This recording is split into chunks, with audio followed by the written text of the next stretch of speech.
మహానాడు ఒక గొప్ప కన్నుల పండుగగా ఈసారి 2026 మహానాడు జరిగింది. మొట్టమొదటిసారిగా డిజిటల్ ఒక హైబ్రిడ్ వెరైటీగా క్లస్టర్లో ప్రతి క్లస్టర్లో కూడా రాష్ట్ర వ్యాప్తంగా ఈరోజు మహానాడు చేసుకున్నారు అంటే చాలా గర్వంగా చెప్పుకోవాలి. దాదాపు 17 లక్షల మంది కార్యకర్తలు పాల్గొన్నారు. వరల్డ్ రికార్డ్ సృష్టించారు ఈరోజు. ఎందుకంటే ప్రతి మీటింగ్కి 5-6 లక్షల మంది కన్నా ఎక్కువ రారు. కానీ ఈసారి ప్రతి క్లస్టర్ ప్రతి ఇంటి నుంచి 2-3 వెళ్ళి ఈరోజు పాల్గొన్నారు అంటే తెలుగుదేశం పార్టీ పైన ఉన్న ప్రేమ ఏంటో కార్యకర్తలకు అనేది ఈసారి తెలియడం జరిగింది. అట్లాగే ఈ మహానాడు స్పెషల్ ఏంటంటే తెలుగుదేశం పార్టీ అక్కా చెల్లమ్మల గౌరవాన్ని కాపాడుతూ అట్లే మహిళలకు ప్రాధాన్యత ఇస్తూ ఈసారి 33% రిజర్వేషన్ ఖచ్చితంగా అమలు చేస్తుంది అని ఈ వచ్చే ఎన్నికలకు విమెన్ రిజర్వేషన్ బిల్లు ఉన్నా లేకున్నా సరే 33% రిజర్వేషన్ అమలు చేస్తున్నాము అని మన వర్కింగ్ ప్రెసిడెంట్ నారా లోకేష్ గారు చెప్పడం అనేది ప్రతి ఒక్క మహిళ గర్వించదగిన విషయం. ఆనాడు ఎన్టీ రామారావు గారు మహిళల కోసం పెట్టిన నా అక్క చెల్లమ్మల కోసం ఈ పార్టీ పెట్టినాను అని ఆనాడు చెప్పారు.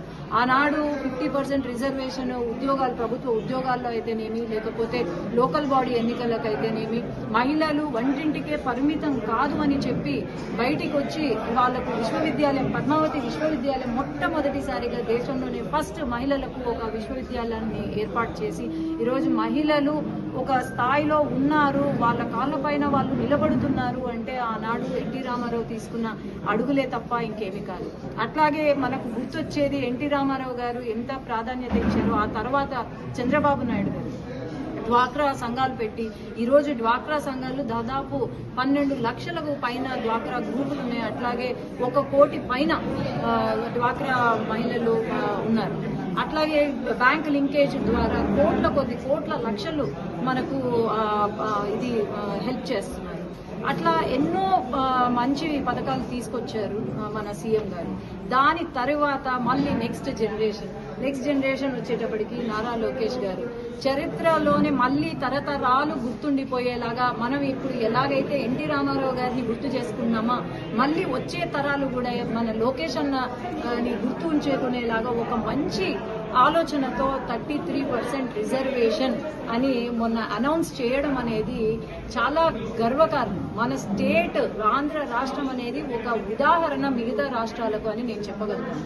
మహిళలు అనే వాళ్ళు కేవలము ఎన్నికల సమయంలో ఓట్ల కోసమే కాదు, మహిళలు అనే వాళ్ళు నాయకత్వం కూడా వహించాలి అని చెప్పి ముందుకు తీసుకెళ్లారు. అట్లాగే మీరు ఒకటి గమనించాలి, మహిళలు రాజకీయాల్లో ఎందుకు అవసరమా అని చాలా మంది వైసీపీ వాళ్ళు వాగుతున్నారు.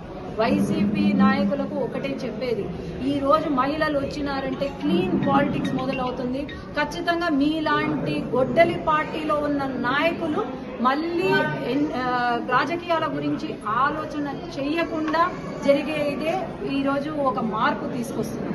అట్లాగే ఒక మహిళ చదువుకుంటే కుటుంబం ఎంత బాగుపడుతుందో మహిళలు రాజకీయంలోకి వస్తే కూడా దేశం రాష్ట్రం కూడా బాగుపడుతుంది అనే ముఖ్య ఉద్దేశంతో ఈరోజు మహిళా రిజర్వేషన్ 33% చేసి ముందు ఎన్నికలలో మహిళల సత్తా ఏంటో నిరూపిస్తాము అని నేను తెలియజేస్తున్నాను.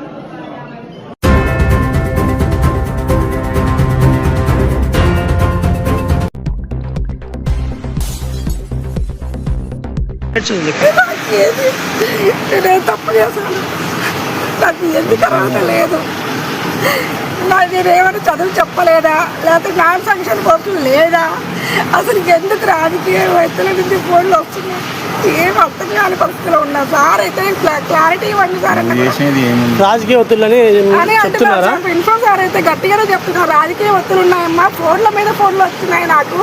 ఆ సార్ నేను తీసేయమని చెప్తున్నారు, ఆ సార్ని గట్టిగా పెట్టండి అని అంటున్నారు. సార్ నా చేతులు ఏమీ లేని పరిస్థితిలో ఉన్నాను సార్ అని అంటున్నారు సార్ నాతో. ఎవరు రాజకీయ ఒత్తిళ్ళు ఎవరు చేస్తున్నారని చెప్తారు? ఏమో సార్ అయితే ఫోన్లు చూపించమన్నాను. సార్ అట్లా నాకే ఇబ్బందిగా అవుతుందమ్మా, నా పోస్ట్ కూడా ఇబ్బంది కలుగుతుంది నీ వల్ల అని కూడా అంటున్నారు.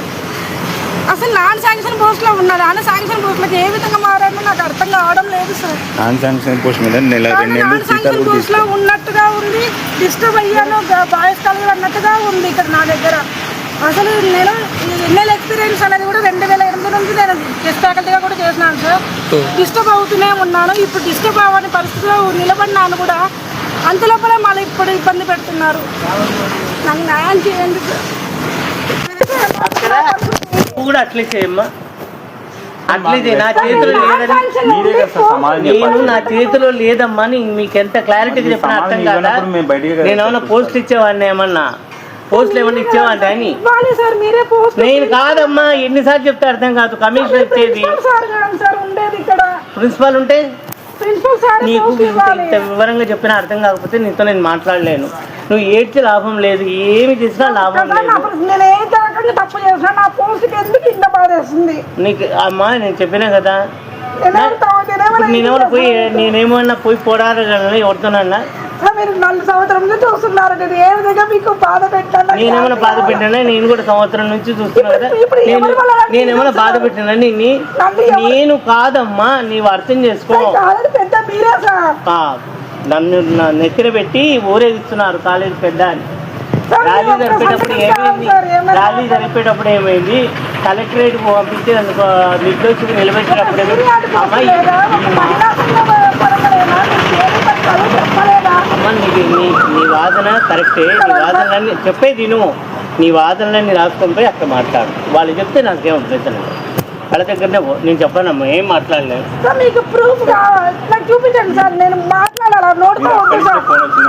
అవును, ఇప్పుడు నేను ప్రూఫ్ అడగడంలే నిన్ను కూడా. బీసీ జనార్దన్ రెడ్డి వారితో నేను మాట్లాడినా అన్నావు కదా. సరే, నేను దానికి ప్రూఫ్ అడుగుతున్నాను. నేను అడుగుతున్నా నా ప్రూఫ్. నాకు అవసరం లేదమ్మా, నాకు అవసరమే లేదు. ఇప్పుడు ఈ రోజు రమ్మనింది కదా. చూడమ్మా, నన్ను ఎక్కువ ప్రెజర్ గురి చేస్తే హార్ట్ అటాక్ వచ్చి చచ్చిపోతాను. నీకు తెలుసు నా పరిస్థితి. నువ్వు రాజకీయంగానే ఎదుర్కో. ఫరూక్ తెలుసు అన్నావు కదా, ఫరూక్ దగ్గర నేను ఎవరన్నా ఉంటే వాళ్ళ బీసీ నేను మాట్లాడలేనమ్మా, నేను చెప్పలేను నీకు. నా చేతిలో ఏమీ లేదు, నా చేతిలో ఏం లేదు. నిమిత్త మాత్రం అమ్మ, నేనేం నా ప్రాణాలు అడ్డం పెట్టి నిన్ను కాపాడుతానా? నా ప్రాణాలు ఏమైనా అడ్డం పెట్టి నిన్ను కాపాడుతానా? నేను ఉన్నది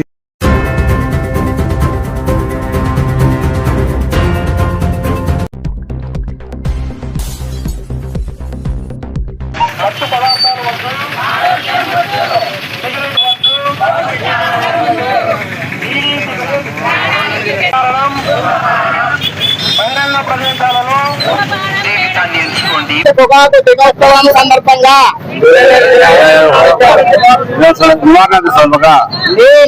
నేను నా జీవితంలో ఎప్పుడు పొగాకు తాగనని ఏ విధమైన పొగాకు ఉత్పత్తులను సేవించనని చేస్తున్నాను. అలాగే నా కుటుంబ సభ్యులను పొగ తాగకుండా పొగాకు ఉత్పత్తులను వాడకుండా ప్రోత్సహిస్తానని నా సహోద్యోగులను కూడా ఇందుకు ప్రేరేపిస్తానని ప్రమాణం చేస్తున్నాము. అందరికీ నమస్కారం. నంద్యాల జిల్లా ప్రజలందరికీ నాకు నమస్కారాలు. వైద్య ఆరోగ్య శాఖ తరఫున ప్రతి ఒక్కరికి పేరు పేరున మరొకసారి నమస్కారం తెలియజేస్తూ, ఈరోజు ప్రపంచ పొగాకు వ్యతిరేక దినోత్సవం అంటే మే 30వ తేదీన మనం పొగాకు వ్యతిరేక దినోత్సవం జరుపుకుంటున్నాము.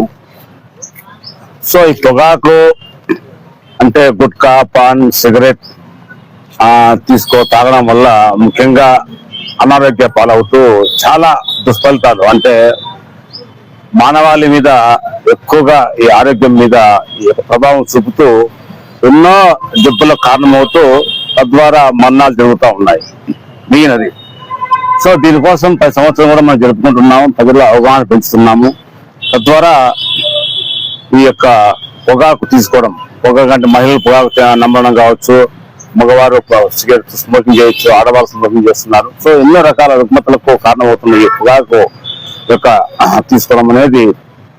చాలా ప్రజలలో అవగాహన పెంపొందించడానికి మనం ఈరోజు కార్యక్రమాన్ని నిర్వహిస్తున్నాము. ముఖ్యంగా కలెక్టర్ గారి యొక్క మేడం యొక్క గౌరవ కలెక్టర్ గారి యొక్క ఆదేశాల మేరకు ఈరోజు ఈ కార్యక్రమాన్ని నిర్వహిస్తూ ప్రజల్లో మరింత అవగాహన కల్పించి ఈ పొగాకును ఎక్కువగా ఎవరు కూడా తీసుకోకూడదు, పొగాకు ద్వారా వచ్చే ఫలితాలు దుష్ఫలితాలను చెప్పడము, తద్వారా యూత్ ముఖ్యంగా ఎక్కడైతే మనకు ఈ కాలేజెస్ తర్వాత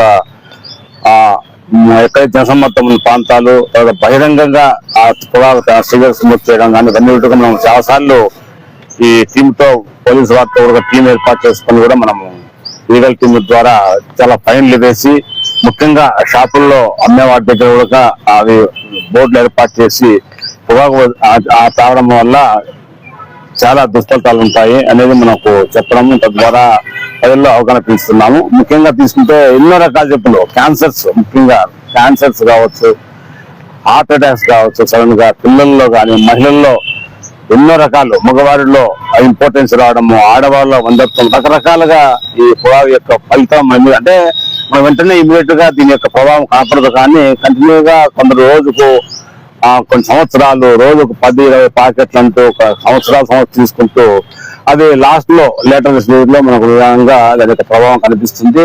అది చాప కింద నీరులాగా మనకు చేస్తూ సడన్ గా ఒక్కసారి ఆర్డాక్ వచ్చిందంటే సడన్ గా ఒకసారి క్యాన్సర్ ఆఫ్ లంగ్ వచ్చింది, సడన్ గా ఒకసారి క్యాన్సర్ ఇంటెస్టైన్ వచ్చింది, సడన్ గా క్యాన్సర్ కిడ్నీ వచ్చింది అన్నప్పుడు ఫస్ట్ ఎక్కడ పోయినా హాస్పిటల్ అడిగేది మీరు పొగాకు అంటే సిగరెట్ స్మోకింగ్ అలవాటు ఉందా, లేదా పొగాకు చూయింగ్. ముఖ్యంగా చూస్తే నోటి క్యాన్సర్ చూస్తే చాలా మంది మహిళల్లో నోటి క్యాన్సర్ చూస్తే టీవీలో మనకు సినిమాలలో ఆల్సో ఫోలింగ్ చేస్తూ ఉంటారు. వాళ్ళ యొక్క డిసీజ్ వచ్చిన తర్వాత వాళ్ళ నోరు ఎలా ఉంది, వాళ్ళ ఫేస్ ఎలా ఉంది, పొగాకు వచ్చి వాళ్ళు గమ్మ దౌడ కింద పెట్టుకొని నమ్మడం వల్ల క్యాన్సర్స్, నోటి క్యాన్సర్స్ ఎక్కువగా వచ్చేది పొగాకు వల్లనే. సో ఇవన్నీ కూడా మరి అనవసరంగా అంటే చేతులారా మనము అంటే ఇవన్నీ స్మోకింగ్ కావచ్చు, డ్రింకింగ్ కావచ్చు, ఈ అలవాటు అనేటివి మనిషికి ఏం ఉపయోగం లేవు. వాటిని ఎంత దూరంగా ఉంటే అంత మంచిది. నమస్కారం అండి. మేము ఈగల్ టీం తరఫున ఈ పొగాకు ఉత్పత్తుల గురించి ఈగల్ ఐజీ గారు ఆపరేషన్ సేఫ్ క్యాంపస్ జోన్ అని అన్ని విద్యా సంస్థల్లో 100 మీటర్ల లోపు ఎవరైనా పొగాకు ఉత్పత్తులు అమ్మితే వాటిని చట్ట ప్రకారం సీజ్ చేసి వాటికి శిక్షలు కూడా మా సార్ వేస్తున్నాడు. కాబట్టి ఈ పొగాకు ఉత్పత్తులను మనం ఎట్టి పరిస్థితుల్లోనూ ప్రోత్సహించకూడదు. ఆపరేషన్ సేఫ్ క్యాంపస్ జోన్ కంటిన్యూగా కొనసాగుతుంది. ముఖ్యంగా ప్రపంచ పొగాకు వ్యతిరేక దినోత్సవం కార్యక్రమం తరఫున 31/5/2025 అంటే రేపు ఈ రోజు దినమని ఈ కార్యక్రమాన్ని ఇక్కడ మనం తెలియపరుస్తున్నాం. ముఖ్యంగా సిగరెట్ డబ్బా మీదనే ఉంటుంది హానికరమని రాసింటారు. ఆ హానికరాన్ని మర్చిపోయి తాగుతున్నారు.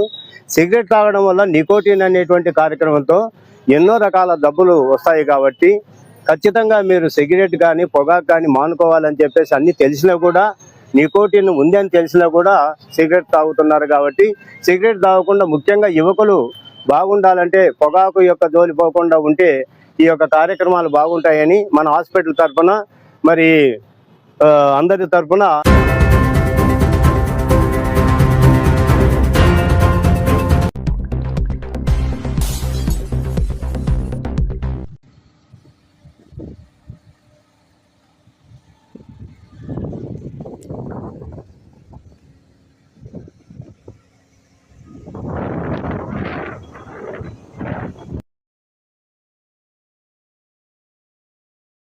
నేను ఏసీబీ డిఎస్పీ కర్నూలు. మాకు ఫిర్యాదుదారుడు వచ్చి T Sriramulu, telecom Nagar, Kurnool town. ఈయన వచ్చి సివిల్ కాంట్రాక్టరు. ఇతను చూపాడు బంగ్లాను, తర్వాత మిడుతూరులో ఎస్ఎస్ఏ సర్వశిక్ష అభియాన్ అని దీంట్లో స్కూల్ బిల్డింగ్స్ వర్క్ చేసినాడు. దానికి ఈయనకి 41.6 లక్షలు రావాల్సి ఉంటుంది. ఈ వర్క్ కానీ క్వాలిటీ కంట్రోల్ సర్టిఫికేట్ ఇవ్వడానికి ఇక్కడ ఏవో అంటే ఏఈ గారు, AE assistant engineer, Sarva Shiksha Abhiyan Konnapuram, Nandyal. దీనికి నా in charge Telugu Ramesh, AE Telugu Ramesh in charge. ఈయన 40,000 రూపాయలు డిమాండ్ చేసి ఫిర్యాదు దగ్గర నుండి 40,000 తీసుకుంటుంటే రెడ్ హ్యాండ్గా పట్టుకోవడం జరిగింది. అతను కర్నూలు నుండి కారులో వస్తూ, కారులో ఇద్దరు, ఆ కార్లో అది కూడా కార్, అది ఆ కార్లో వస్తూ ఇక్కడికి వచ్చేటట్టుగా డబ్బులు తీసుకుంటాడని మాకు సిగ్నల్ వస్తే మేము అతను ఆపి పట్టుకోవడం జరిగింది.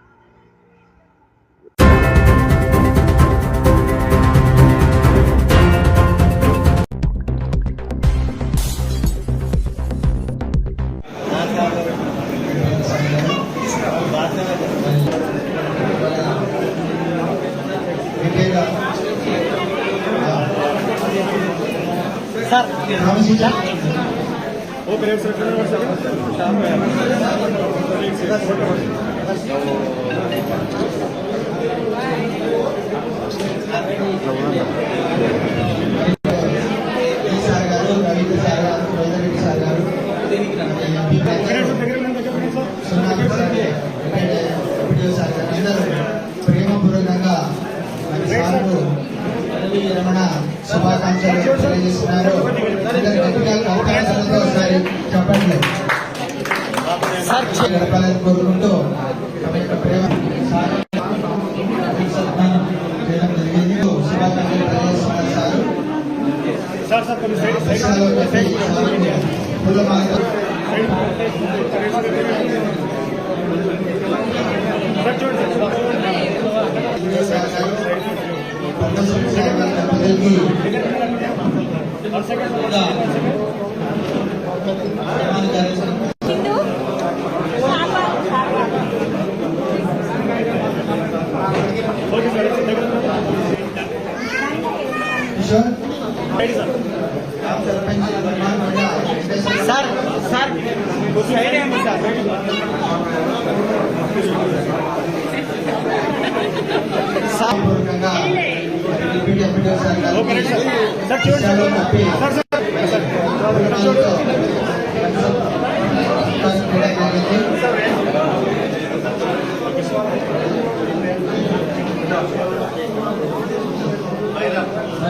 బంధుమిత్రుల్లో ప్రేమపూర్వకంగా విషయాలను దంపతులకు కట్టడం జరిగింది.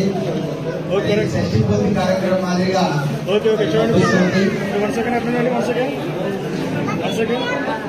దేవదేవుడు వాళ్ళకి విశేషంగా ఆశీస్సులు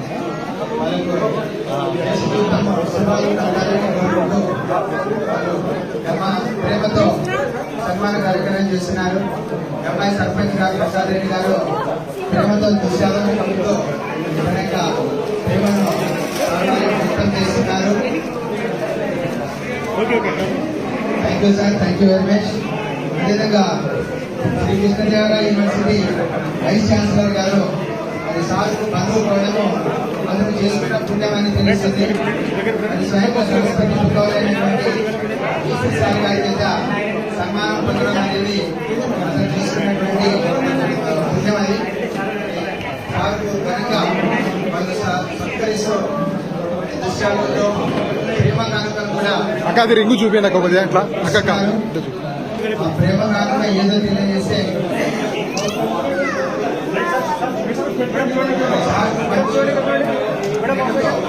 కానుకలు సమర్పిస్తున్నారు. వారు జీవితాన్ని తెలుసుకోవాలని చెప్పేసి మంచి చాలా సంతోషకరం. మరి మరొకసారి పెద్దలండి మరి చాలా ఘనంగా సన్మానం చేయడం చాలా సంతోషకరమైనటువంటి విషయం. Thank you sir, thank you madam. సన్మానం చేస్తున్నారు, చాలా సంతోషకరం. గులాబీ జంటతో అదే పనిగా పలకరిస్తున్నారు. సన్మానం చేయడం చాలా సంతోషకరం. శుభగడియలు ఎంతో దూరం నుంచి సుదూరం నుంచి వచ్చి ఆలస్యమైనప్పటికీ స్నేహితులు, మిత్రులు, బంధువులు క్రమశిక్షణలో వచ్చి మరి సార్ మీద ప్రేమను వ్యక్తపరచడం చాలా ఉదాహరణ. మరి సార్ యొక్క మనవలు మనవరాలు కూడా మరి యొక్క కార్యక్రమంలో చాలా చురుకుగా పాల్గొంటున్నారు.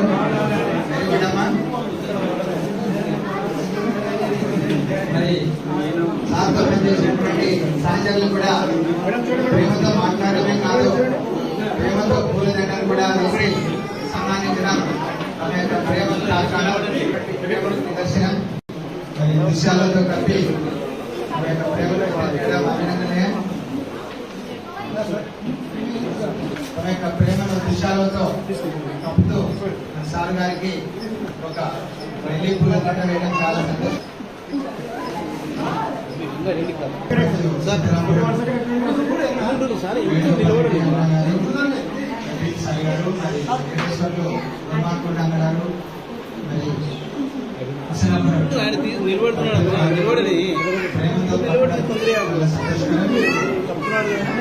గట్టిగా కలతాలు కలుగుతూ సంతోషాన్ని వ్యక్తం చేద్దాం.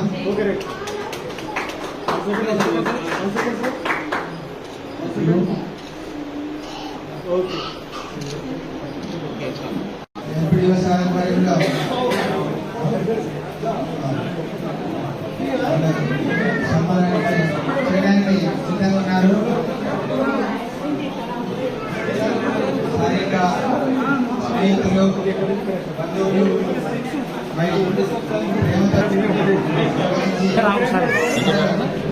ప్రేమపూర్వకంగా సంతోషకరం.